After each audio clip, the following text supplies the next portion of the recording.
sent to Farnham Hill. How did this happen? What was this for? It was to do with tests like say I had to go with my parents. They would say I was abused, abuse on my dad, saying I'm threatening to hit my mum and my dad at home. So the test was to see if I was really mental, if I would hit my dad and my mum. Because that's where it come round and said, right, that's when they took me away to my dad, because they thought I was going to hit my dad and my mum at home. So they would have me in care and they would have me up to abuse and all that. And you said they'd have you in care, so how long were you there for, and how long at a time did they keep you there for? Was it just like respite? How did that work? Respite, respite was like how to look after yourself and how you could how you could pretend to send yourself and look after yourself. And so it was giving you counselling? Yeah. And how long at a time? I mean, did you have to stay there for? I had to stay at home because I always found it a bit hard because I didn't know how to keep myself clean and all that. And I was going to work and it was my own, so I was going to work in mucky shirts, not putting clean shirts on when I already had clean shirts. And so getting a clean shirt out every day, I was just going all mucky and all that.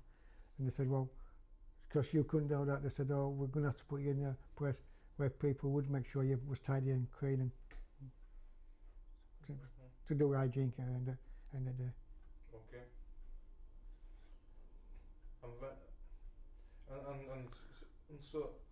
And you were saying, so they were teaching you about like all different life skills, such as like how you look after yourself and everything. How did give you these lessons? Like how exactly did it all work? We had like a rota we had like a rota to tell us every day how to keep yourselves clean, have a bath and all that, and so on. And make sure staff told you to have a shower when they told you to, like that's a carer, says told you when to go and have a bath and that well. But when the carer got done, she said, well, we can't really tell you to have a bath, Robert. It's up to you. If you want to go work, working with your mates, and your mates are complaining you're smelling a deodorant, I can't say the word, beer. And she said, oh, you if someone said that to you, you won't like someone saying you're smelling, would you, when you're working with your mates? And like, so it's keep part with your mates. And but I did learn that when I got a bit older. And because you were there, you were 14 years old, weren't you, when you first sent there? So how long altogether had you been attending for? Well, they told me I was saying a song, saying that I was a certain age to come back home. And obviously, because you were staying over there, what was the actual building and like and everything, and what type of facilities did it have? Well, you had a saying, and then you had to go up against a board. That was to say you could go home.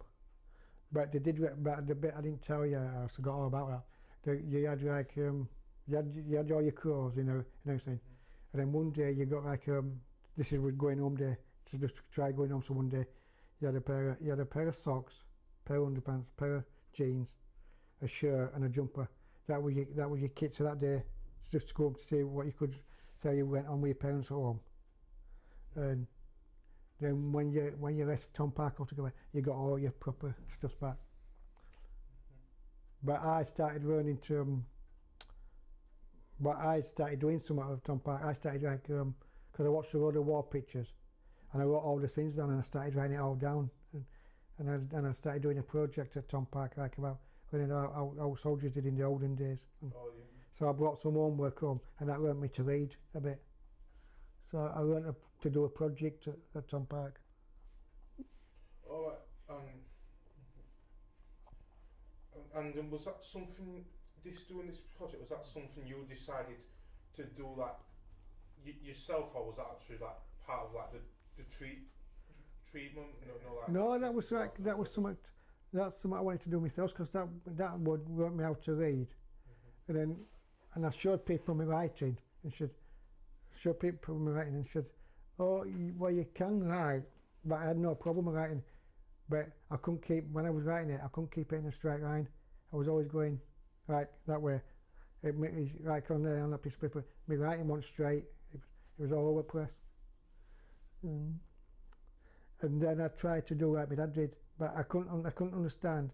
I was watching my dad, and I couldn't understand how my dad could write right-handed and left-handed, and I tried to do the same. Oh, right, yes. And I think that's because it's called ambidextrous. And I tried it myself, and they said, oh, you can't do it, Robert. They said, it's a special way. Your dad must have written that when he used to write and that wrong. And I just write it right-handed. And you said also, because I would also like do those counselling, because like they were trying to make sure that that you're getting on okay with your parents and the good home life. How did the counselling like work? Like, what did you have to do in the like sessions? Counsel was like they're like a scene, like a jigsaw scene, and you had to do it by your memory, and that was to say that was to say that I could do it after I had my brain test and all that. And then I was supposed to have gone back. After my test, but they must have found something to tell me not to go back. And I said, and then that's when I come under that what you just said about them who looked after me. And I said to him, I said, how come I've never gone back after I had my brain test? I said, but they must have found something what I didn't know. And then they said, well, I'm sorry, we're going to charge you. And I said, why? And he said, oh, well, we got to, because he said, we found out you're not mental. And I think that was to get me wind up, because but it did upset me a bit at first, because I didn't know what mental when you had that brain test. I think that was to say you had I used to always call it, they used to always say, so they're calling it a brain test what you had. They used to always say it was like a breakdown. Oh, right, I see. But I didn't know the difference between breakdown and having a mental test and that one. But they couldn't tell me that, because they said, well, you just had a brain test, but they couldn't tell me it was a breakdown. So like they used to say, you went to school and you got mad with teachers, you're having a breakdown. But they didn't say it was a breakdown. They used to say it's a mental thing you had, and that's why you had to have a test.